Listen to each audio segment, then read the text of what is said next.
For the last couple years, students' safety and mental health has been at the forefront of COSTA's concerns.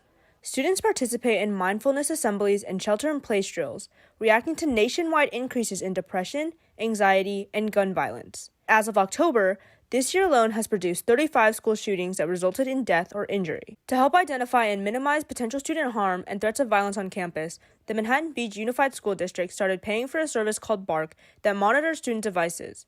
According to the MBUSD website, BARK monitors search history, texts, emails, apps, and social media platforms.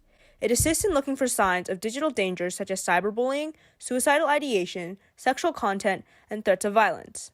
So the BARK system has helped us identify students who are in need of supports or at risk. BARK's programs uses a list of keywords to find threats, and although schools can choose to modify these lists, MBUSD chose to use the list that BARK had provided. MBUSD declined to release the list. BARK's program is attached to school-issued emails, so whether you're at school or at home, if your MBUSD app's account is open, you are susceptible to BARK's monitoring. When a student searches for something that the program flags, administrators will get an alert. The administrators will then notify the counselors, and the counselors will send a slip that calls for the student. After the student gets down to their counselor's office, the counselor will privately ask about the flag search. We're pretty honest with them, so we tell the student, you're flagged through BARK, and a lot of times I'll show them the email that they sent or kind of tell them the details of what was flagged.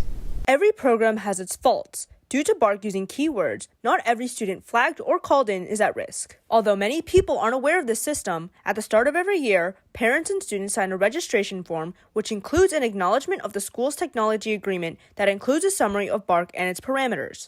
California specifically has a law on the books that requires parental notice in advance of adopting social media monitoring technologies. But should we be concerned about student information being used against us? In a phone call with School Board President Sally Peel, she stated that any student information collected by BARK is confidential. However, students from other schools may not have the same luxury of privacy. While California protects a woman's right to abortion, other states aren't so lenient. We are concerned that when students are doing any search terms related to reproductive health or abortion or anything like that are captured by schools, that schools can then turn those over to law enforcement. What we see in this area is these technologies developing a lot faster than the laws can catch up. Although you might be skeptical of the school's monitoring, the California Education Code Section 49073.1 states that schools own and control student records, which include school-issued accounts. And in the case of BL versus Mahoney, the Supreme Court ruled that public schools are constitutionally within their rights to punish some student speech that takes place outside of school hours and off-school grounds.